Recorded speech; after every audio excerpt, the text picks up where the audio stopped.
ये तो हर मुसलमान जानता है कि अल्लाह के अलावा कोई खुदा नहीं है। पर क्या हो अगर कोई काफिर अल्लाह ताला को ही चैलेंज करना शुरू कर दे। आज के इस वीडियो में खुदा को चैलेंज करके इबरत बने लोगों के बारे में बताऊंगा जो कि मुनाफिक लोग थे। तो चलिए शुरू करते हैं। सबसे पहला नाम आता है थॉमस एंड्रियो का, जिसने दुनिया का सबसे बड़ा शिप टाइटैनिक शिप का डिजाइन किया था।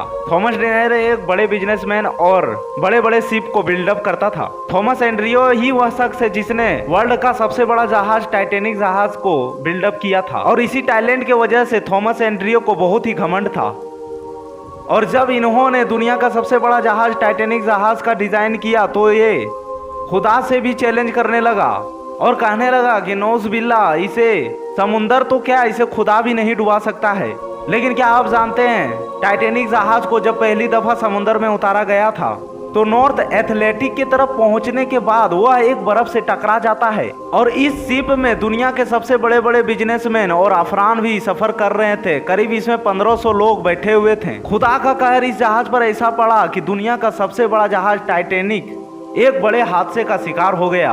जब टाइटैनिक जहाज बर्फ से टकराया तो इसमें सद्दाब बढ़ गया और समुंदर का पानी जहाज के अंदर घुसना चालू हो गया, और जो भी इसमें 1500 आदमी थे उसमें से आधा आदमी की मौत हो गई। और उस जहाज में थॉमस एंड्रियो भी था, और अल्लाह ने एंड्रियो के साथ साथ उसके जहाज को भी तबाह बर्बाद कर दिया। इवन आज तक थॉमस एंड्रियो का लाश तक नहीं मिला।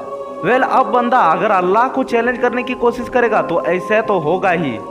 नमरूद, शायद ही दुनिया का कोई ऐसा मुसलमान होगा जो नमरूद को ना जानता हो। ये अपने जमाने का सबसे जालिम और जाबिर बादशाह था।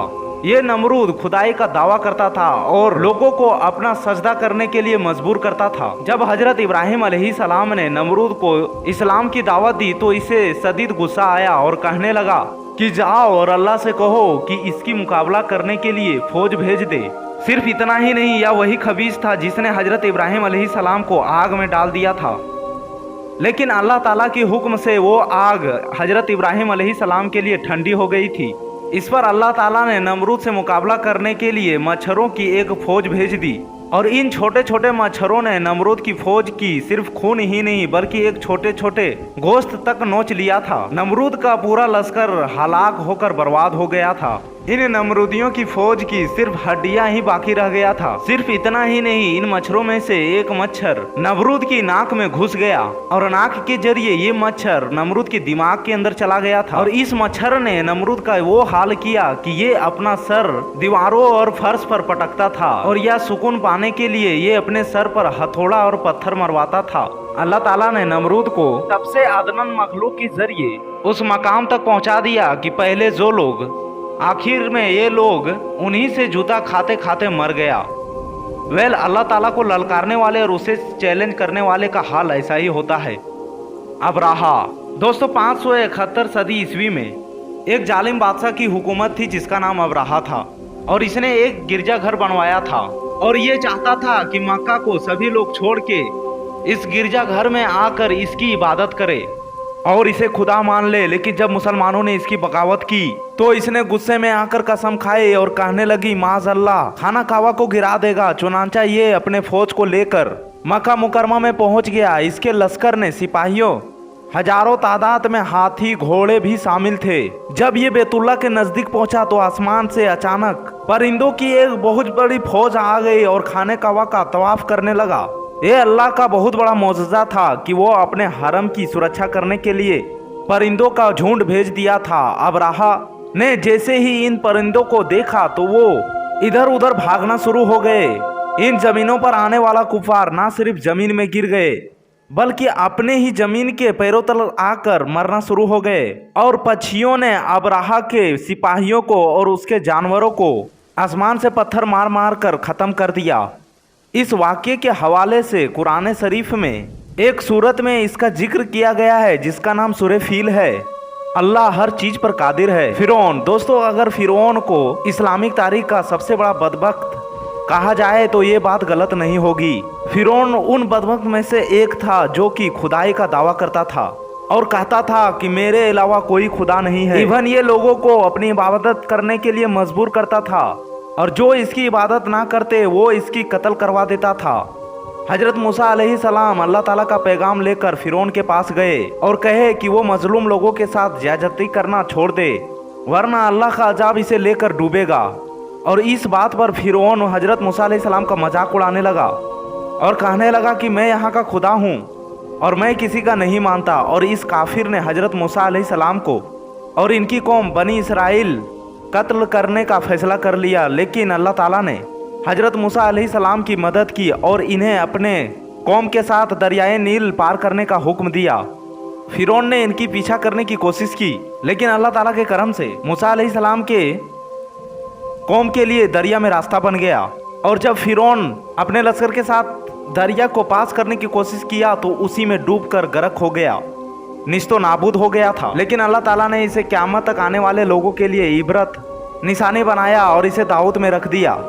इवन हजारों साल गुजरने के बाद आज भी इसकी मम्मी मिस्र की म्यूजियम में ख्वार हो रही है। सद्दात, दोस्तों सद्दात का ताल्लुक कौमे आद से था। ये उनका बादशाह था और ये खुद को खुदा मानता था। कौमे आद को अल्लाह ताला ने दौलत, खूबसूरती और दुनिया की हर नेमत से नवाजा था और इतनी ज़्यादा नेमती ये लोग अपने ईमान से भटक गए।